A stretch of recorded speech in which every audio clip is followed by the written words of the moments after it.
children! Today we'll be reading a story about the librarian who was very particular about library rules like no running and no shouting.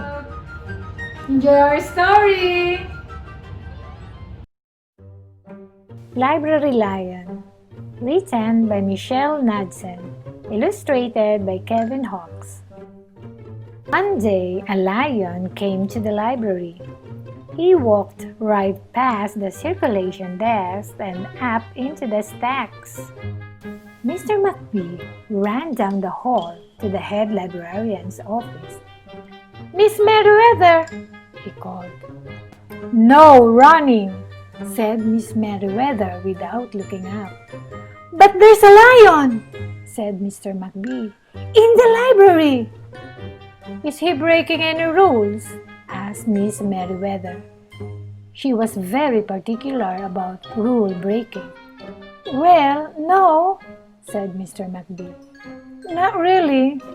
"Then leave him be." The lion wandered all around the library. He sniffed the card catalog. He rubbed his head against the new book collection. Then he padded over to the story corner and went to sleep. No one was sure what to do. There weren't any rules about lions in the library. Soon it was time for story hour. There weren't any rules about lions at story hour either. The story lady seemed a little nervous, but she read out the first book's title in a good, clear voice. The lion looked up. The story lady kept reading. The lion stayed for the next story, and the story after that. He waited for another story, but the children began to walk away. "Story hour is over," a little girl told him. "It's time to go." The lion looked at the children. He looked at the story lady. He looked at the closed books. Then he roared very loud. "Roar!" Miss Merriweather came striding out of her office. "Who is making that noise?" she demanded. "It's the lion," said Mr. McBee. Miss Merriweather marched over to the lion. "If you cannot be quiet, you will have to leave," she said in a stern voice. "Those are the rules." The lion kept roaring. He sounded sad. The little girl tugged on Miss Merriweather's dress. "If he promises to be quiet, can he come back for story hour tomorrow?" she asked. The lion stopped roaring. He looked at Miss Merriweather. Miss Merriweather looked back. Then she said, "Yes, a nice quiet lion could certainly be allowed to come back for story hour tomorrow." "Hooray!" said the children. The next day, the lion came back. "You are early," said Miss Merriweather. "Story hour is not until 3 o'clock." The lion did not budge. "Very well," said Miss Merriweather. "You might as well make yourself useful." She sent him off to dust the encyclopedias until it was time for story hour. The next day, the lion came early again. This time, Miss Merriweather asked him to lick all the envelopes for the overdue notices. Soon the lion began doing things without being asked. He dusted the encyclopedias. He licked the envelopes. He let small children stand on his back to reach books on the highest shelves. Then he curled up in the story corner to wait for the story hour to begin. At first, the people in the library were nervous about the lion, but soon they got used to having him around.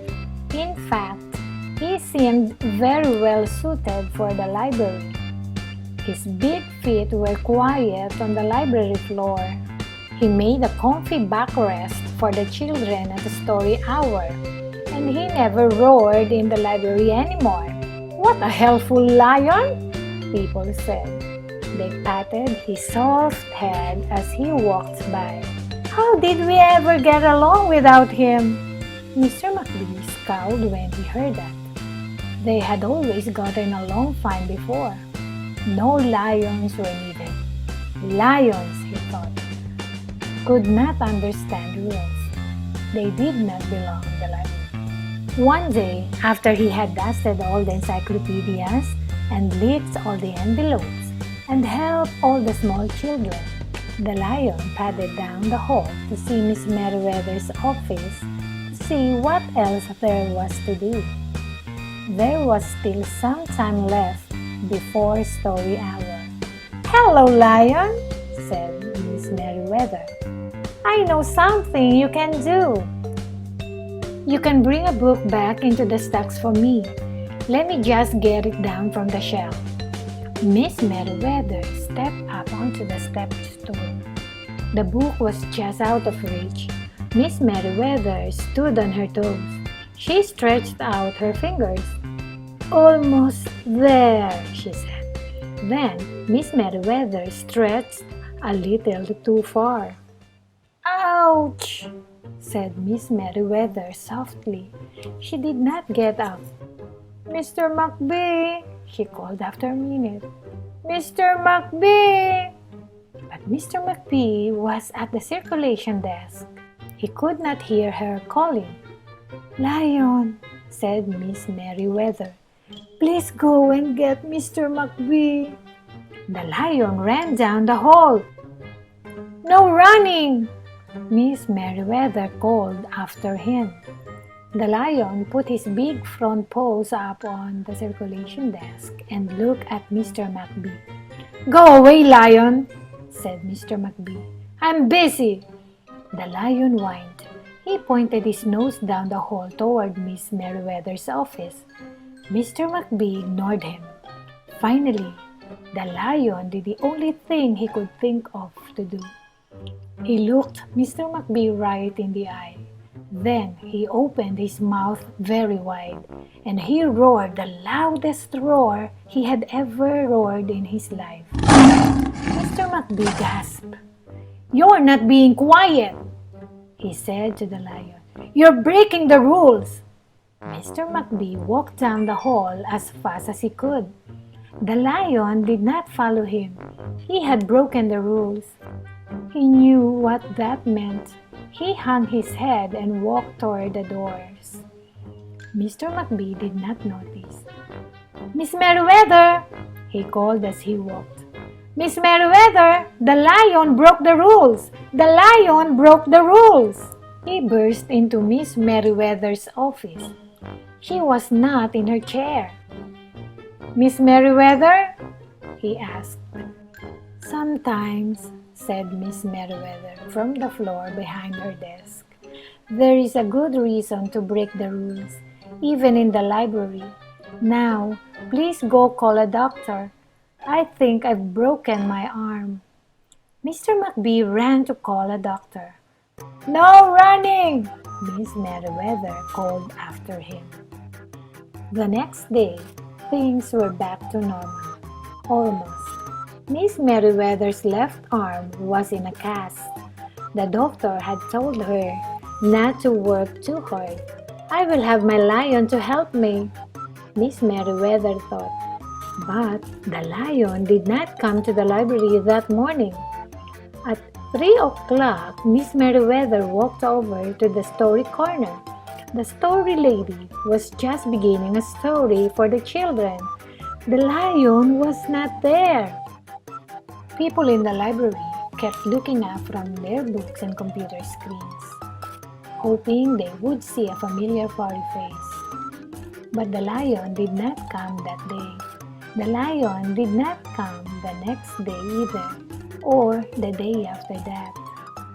One evening, Mr. McBee stopped by Miss Merriweather's office on his way out.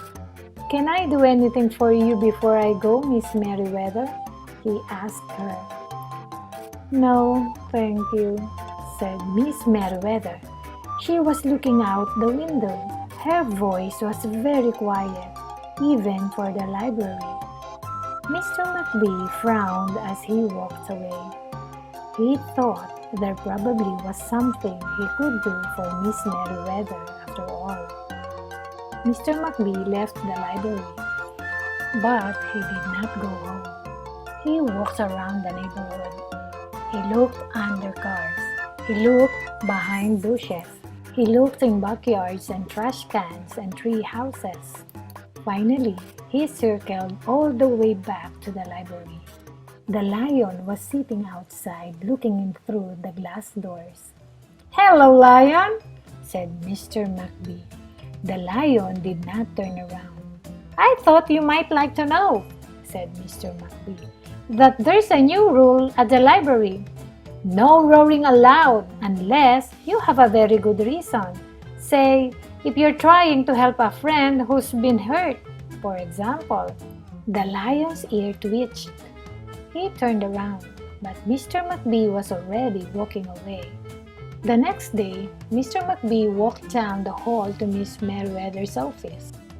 "What is it, Mr. McBee?" asked Miss Merriweather in her new, sad, quiet voice. "I thought you might like to know," said Mr. McBee, "that there's a lion in the library." Miss Merriweather jumped up from her chair and ran down the hall. Mr. McBee smiled. "No running!" he called after her. Miss Merriweather didn't listen. Sometimes there was a good reason to break the rules, even in the library. The end.